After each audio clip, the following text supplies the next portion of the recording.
ಹಿತ್ತಲ ಗಿಡದಲ್ಲಿದೆ ಮದ್ದಿನ ಮಂತ್ರ, ಅಡಿಗೆ ಮನೆಯಲ್ಲಿದೆ ಆರೋಗ್ಯದ ಸೂತ್ರ, ಸರ್ವ ಖಾಯಿಲೆಗಳು ಸರಳ ಚಿಕಿತ್ಸೆ, ಮನೆ ಮದ್ದು ಕಾರ್ಯಕ್ರಮ ಸ್ವಾಗತ. ನಾನು ನಿಮ್ಮ ಡಾಕ್ಟರ್ ಕಿಶೋರ್. ಪ್ರತಿನಿತ್ಯ ದೀರ್ಘಕಾಲೀನವಾದಂಥ ಅನೇಕ ಸಮಸ್ಯೆಗಳಿಂದ ಹಿಡಿದು ನವನವೀನ ಸಮಸ್ಯೆಗಳವರೆಗೂ ಯಶಸ್ವಿ, ಪ್ರಭಾವಿ, ಪರಿಣಾಮಕಾರಿಯಾದಂಥ ಮನೆ ಮದ್ದುಗಳನ್ನು ಆಯುರ್ವೇದ ದೃಷ್ಟಿಕೋನದಲ್ಲಿ ಹಂಚ್ತಾ ಬರ್ತಿದ್ದೀನಿ. ನಾವು ಇವತ್ತು ತಿಳ್ಕೊಳ್ತಕ್ಕಂತಹ ಸಂಗತಿ ಮೂಲವ್ಯಾಧಿಯ ಬಗ್ಗೆ. ಅನೇಕ ಎಪಿಸೋಡ್ಗಳಲ್ಲಿ, ಅನೇಕ ಕಂತುಗಳಲ್ಲಿ ಮೂಲವ್ಯಾಧಿಗೆ ಏನೆಲ್ಲ ಮಾಡಬೇಕು ಅಂತ ಹೇಳಿದ್ದೀವಿ. ಫಸ್ಟ್ ಮೋಸ್ಟ್ ಇಂಪಾರ್ಟೆಂಟ್ ಮೂಲವ್ಯಾಧಿ, ಅದರಲ್ಲೂ ವಿಶೇಷವಾಗಿ ಇವತ್ತಿನ ಸಂಚಿಕೆ ಪ್ರಾಥಮಿಕ ಹಂತದಲ್ಲಿರತಕ್ಕಂಥ ಮೂಲವ್ಯಾಧಿ. ಇನ್ನೇನು ಮೊಳೆ ಥರ ಕಾಣಿಸ್ತಾ ಇದೆ, ಮೊಳಕೆ ಥರ ಕಾಣಿಸ್ತಿದೆ, ಮುಟ್ಟಿದ್ರೆ ಸಿಕ್ಕಾಪಟ್ಟೆ ನೋವು, ಮೋಷನ್ನು ಸಿಕ್ಕಾಪಟ್ಟೆ ಟೈಟಾಗಿ ಬರ್ತಿದೆ. ಮುಖ್ಯ ಮೋಷನ್ ಬರುತ್ತೆ, ಬರದೇ ಇರುತ್ತೆ, ಅದು ಬೇರೆ ಸಂಗತಿ. ಮೋಷನ್ ಹೋಗಬೇಕು ಅಂತಕ್ಕಂಥ ಪರಿಕಲ್ಪನೆ ತಲೆಗೆ ಬಂದ ತಕ್ಷಣ ಭಯ ಶುರುವಾಗುತ್ತೆ. ಯಾಕೆಂದರೆ ಅದು ಅಲ್ಲಿ ನೋವನ್ನು ಕ್ರಿಯೇಟ್ ಮಾಡುತ್ತೆ. ಅದ್ರ ಜೊತೆಗೆ ಫಿಷರು ಇದ್ದುಬಿಟ್ರೆ, ಗುದ ವಿದಾರ ಅಂತಕ್ಕಂಥ ಕರಿತೀವಿ. ಫಿಷರ್ ಅಂದರೆ ನಾವು ಹೇಗೆ ಕ್ರ್ಯಾಕ್ ಲಿಪ್ಸ್ ಇರುತ್ತೆ ಹಾಗೆ ಕ್ರ್ಯಾಕ್ಡ್ ಏನಲ್ ರೀಜನ್. ಪುಟ್ಟದಾಗಿ ನಮ್ಮ ತುಟಿಗೆ ಬ್ಲೇಡ್ ತೊಗೊಂಡು ಕೆರೆದ್ಬಿಟ್ಟು ಏನಾಗುತ್ತೆ, ಎಷ್ಟು ಉರಿ ಆಗುತ್ತೆ ಊಟವನ್ನು ಸೇವನೆ ಮಾಡ್ತಕ್ಕಂಥ ಹಂತದೆ. ಅಲ್ಲಿ ಬಹಿರ್ದೆಸೆ ಹೋಗ್ತಕ್ಕಂಥ ಸಂದರ್ಭದಲ್ಲಿ ಅದೇ ರೀತಿಯ ವೇದನೆ, ಅದಕ್ಕೆ 100 ಪಟ್ಟು ಯಾತನೆ ಉತ್ಪನ್ನ ಆಗುತ್ತೆ. ಫಸ್ಟ್ ಆಫ್ ಆಲ್ ಭಯ ಪಡೋದನ್ನು ಬಿಡಿ. ಸರ್ವೇಪಿ ರೋಗ ಮಂದಾಗ್ನೌ ಸುತರಾಮ್ ಉದ್ರಾಣಿಚ ಅಂತ ಕರಿತೀವಿ. ನಿಮ್ಮ ಕೋಷ್ಠ ದೀರ್ಘಕಾಲೀನವಾಗಿ ಚೆನ್ನಾಗಿ ಇಲ್ಲದಿರೋದ್ರ ಕಾರಣ ಈ ಥರದ ಸಮಸ್ಯೆಗಳು ನಿಮಗೆ ಮೇಲಿಂದ ಮೇಲೆ ಹೆಚ್ಚಿನ ರೀತಿಯಲ್ಲಿ ಆವರಿಸ್ತಾ ಬರುತ್ತೆ ಅಂತಕ್ಕಂಥದ್ದು ಅರ್ಥ ಮಾಡ್ಕೊಳ್ಳಿ. ಸೊ ಕೋಷ್ಠ ಶುದ್ಧಿ ಭಾಳ ಮುಖ್ಯ. ಅದನ್ನು ಹೇಗೆ? ಮೋಷನ್ನು ಟೈಟಾಗಿ ಆಗ್ತಿದೆಪ್ಪ, ನಮಗೆ ಪೈಲ್ಸ್ ಆಲ್ರೆಡಿ ಆಗಿಬಿಟ್ಟಿದೆ. ಅಫ್ಕೋರ್ಸ್ ಮೋಷನ್ ನೀವು ಸರಿಯಾಗಿ ರೀತಿಯಲ್ಲಿ, ಸಮ್ಯಕ್ ರೀತಿಯಲ್ಲಿ ಸದಾಕಾಲ ಸರ್ವಕಾಲ ಆಗ್ತಿದ್ರೆ ನಿಮಗೆ ಈ ಪೈಲ್ಸ್ನ ಪ್ರಾಬ್ಲಮ್ ಬರ್ತಾನೆ ಇರಲಿಲ್ಲ. ಅದು ಚೆನ್ನಾಗಿಲ್ಲ ಅಂತ ನಮಗೆ ಗೊತ್ತು, ಪೈಲ್ಸು ಆಗಿಬಿಟ್ಟಿದೆ. ಈಗ ಇನ್ಸ್ಟೆಂಟ್ ಕೇರ್ ಏನು ಮಾಡಬೇಕು ಗೊತ್ತಾ? ಆ ಹಾರ್ಡ್ ಆಗಿರ್ತಕ್ಕಂಥ ಮೋಷನ್ನ ಸಾಫ್ಟ್ ಮಾಡಬೇಕು. ಅದನ್ನು ಹೇಗೆ ಸಾಫ್ಟ್ ಮಾಡೋದು? ಫಸ್ಟ್ ರೆಮಿಡಿ, ಹೆಚ್ಚಿನ ಪ್ರಮಾಣದ ಬಾಳೆ ದಿಂಡನ್ನು ಕೋಸಂಬರಿ ಅಥವಾ ತವ್ವೆ ರೂಪಾಂತರದಲ್ಲಿ ಅತಿ ಹೆಚ್ಚಿನ ಪ್ರಮಾಣದಲ್ಲಿ ತಿಂತಕ್ಕಂಥದ್ದು. ನೆಕ್ಸ್ಟು ಮೂಲಂಗಿ ಸೊಪ್ಪು ನಮಗೆ ರಾಮಬಾಣವ ಕೆಲಸ ಮಾಡುತ್ತೆ. ಇಷ್ಟು ಪ್ರಮಾಣದ ಮೂಲಂಗಿ ಸೊಪ್ಪು ತಗೊಳ್ಳಿ, ಸ್ವಲ್ಪ ಕೊಬ್ಬರಿ ಎಣ್ಣೆಯಲ್ಲಿ ಬಾಡಿಸಿ. ಬೇರೆ ಎಲ್ಲ ಇನ್ನುಳಿದ ಎಣ್ಣೆಗಳಿಗಿಂತ ಕೊಬ್ಬರಿ ಎಣ್ಣೆ ಸರ್ವಶ್ರೇಷ್ಠವಾದಂಥದ್ದು. ಸೊ ಕೊಬ್ಬರಿ ಎಣ್ಣೆಯಲ್ಲಿ ಈ ಮೂಲಂಗಿ ಸೊಪ್ಪನ್ನು ಚಿಕ್ಕದಾಗಿ ಕಟ್ ಮಾಡ್ಕೊಳ್ಳಿ, ಚೆನ್ನಾಗಿ ಬಾಡಿಸಿ.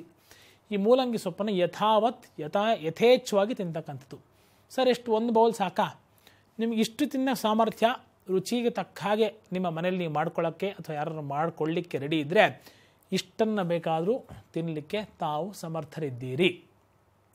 ಥರ್ಡ್ ಮೋಸ್ಟ್ ಇಂಪಾರ್ಟೆಂಟ್ ಸಬ್ಜೆಕ್ಟ್, ನಮಗೆ ಬಸಳೆ ಸೊಪ್ಪು. ಹೆಚ್ಚಿನ ಮಟ್ಟದಲ್ಲಿ ಬಸಳೆ ಸೊಪ್ಪು ರಾಮಬಾಣವಾಗಿ ಕೆಲಸ ಮಾಡುತ್ತೆ. ಫೋರ್ತ್, ದಂಟು ಸೊಪ್ಪಿನ ದಂಟು. ಸೊಪ್ಪು ಕೂಡ ತಿನ್ಬೋದು, ಆದರೆ ದಂಟು ಸೊಪ್ಪಿನ ಸ್ಟೆಮ್ ಇರುತ್ತಲ್ಲ, ದಂಟು ಸೊಪ್ಪಿನ ದಂಟು ರಾಮಬಾಣವಾಗಿ ಕೆಲಸ ಮಾಡುತ್ತೆ. Last but not the least, ಸೊಪ್ಪಿನ ವರ್ಗದಲ್ಲಿ ನಮಗೆ ರಾಮಬಾಣವಾಗಿ ಕೆಲಸ ಮಾಡ್ತಕ್ಕಂಥದ್ದು ಸಬ್ಬಸಿಗೆ ಸೊಪ್ಪು. ಅತಿ ಹೆಚ್ಚಿನ ಮಟ್ಟದಲ್ಲಿ ಸಬ್ಬಸಿಗೆ ಸೊಪ್ಪನ್ನು ನೀವು ಹೇಗೆ ಅದನ್ನು ಪಲ್ಯವನ್ನೇ ಮಾಡ್ಕೋಬೇಕು ಅಂತಿಲ್ಲ, ನಿಮ್ಮ ರೊಟ್ಟಿಗೋ ನಿಮ್ಮ ಇಡ್ಲಿಗೋ ಅದ್ರ ಜೊತೆ ಹೆಡ್ ಜೊತೆ ಮಿಕ್ಸ್ ಮಾಡಿ ಹಾಕ್ಬಿಟ್ರೆ ದೋಸೆಗೋ ನಿಮಗೆ ಗೊತ್ತಾಗದೇ ಶರೀರಕ್ಕೆ ಹೋಗಿ ತನ್ನ ಕೆಲಸವನ್ನು ಅಚ್ಚುಕಟ್ಟಾಗಿ ಚಾಣಾಕ್ಷ ರೀತಿಯಿಂದ ಅದು ಮಾಡ್ತಾ ಬರುತ್ತೆ ಅಂತಕ್ಕಂಥದ್ದು. ನೆಕ್ಸ್ಟ್ ಬೆಸ್ಟ್ ರೆಮಿಡಿ, ಸುಖೋಷ್ಣವಾದಂಥ ನೀರು, ಹಿತವಾಗಿರಬೇಕು ಕುಡಿಯೋಕ್ಕೆ, ಬಿಸಿ ಇರಬಾರ್ದು.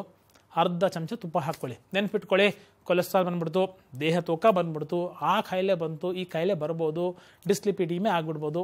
ಏನೇನೂ ಆಗೋದಿಲ್ಲ.